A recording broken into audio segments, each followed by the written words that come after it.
மெட்டி சத்தம் கேட்காமத்தான் தலையை வெடிச்சிருச்சு வெகு நேரம்தான். வரப்பில் உன்ன பார்த்த மறுவேளதா இடுப்பில் நிற்குதையோ ஏன் சேலதா. காலையிலும் காட்சி உண்டு சாத்தி கடி கதவத்தான் கட்டிலுக்கு கால் வலிச்ச கட்டாந்தர படுக்கதா. உடம்பு முழுக்க இப்போ ஒரு ரயில் ஓடுது மச்சான்.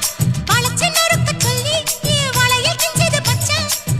அடடா அல்வா துண்டு இடுப்பு போங்கிடுப்பு அழகா பத்தி கிச்சி நெருப்பு தூள் கிடப்பு.